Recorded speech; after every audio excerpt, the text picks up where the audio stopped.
Red Sparrow is the newest film where actress and star Jennifer Lawrence is abused throughout the film. And I don't know what that says about her. I guess she likes taking these roles. And, the movie is just a pretty generic spy thriller with a lot of really graphic and raw scenes thrown in kind of randomly. From this day forward, you will become Sparrows. Weapons in a global struggle for power. You'll be trained in psychological manipulation. You must learn to push yourself beyond all limitation. Take off your clothes. When we are finished with you, the person you were will no longer exist. So getting right into it, I will have to say, I know that Americans don't want to read at a movie theater, so they can't have subtitles. But it does something to me when I watch a movie where it's set in Russia, and they're featuring almost all Russians, and they're speaking broken Russian accented English to each other. And it's like, why are you speaking English?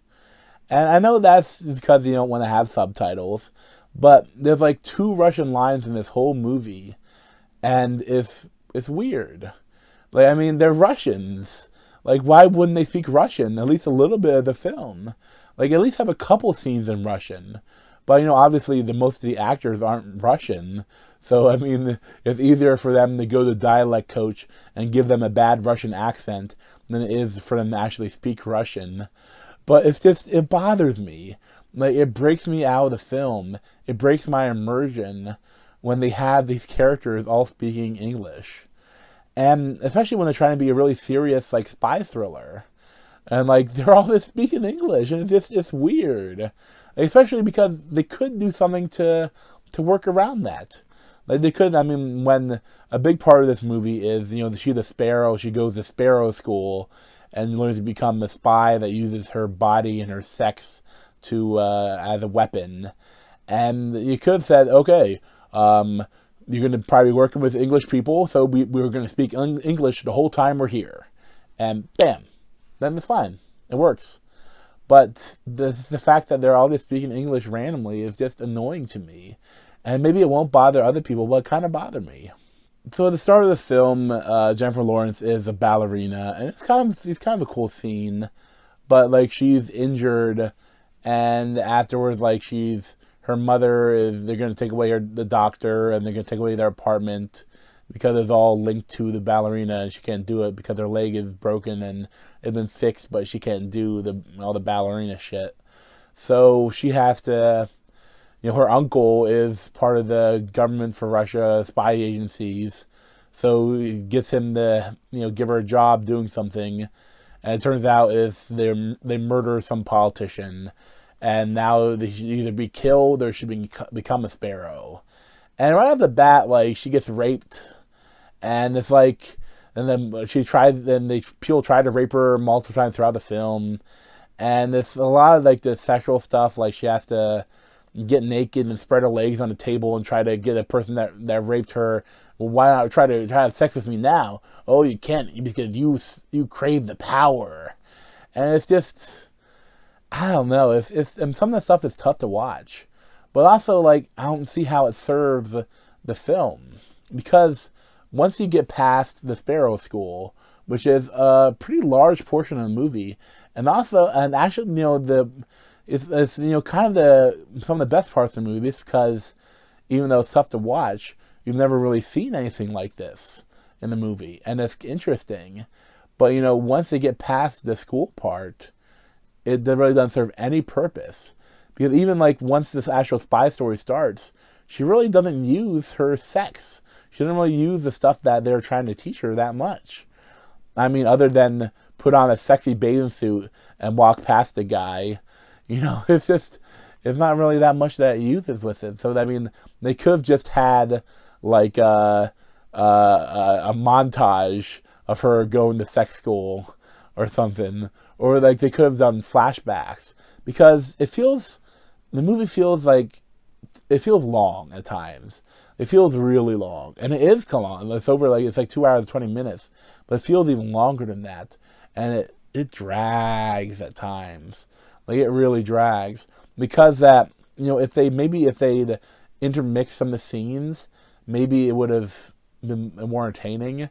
But just because some of, like, the drama scenes just drag. And the action, there's not that much action. But when the scenes are in the action, some of them are pretty cool. And, I mean, they show how violent and deadly a knife fight can be. Even if you win a knife fight, you don't win a knife fight, but some of those scenes are great like that. But it's just kind of goofy.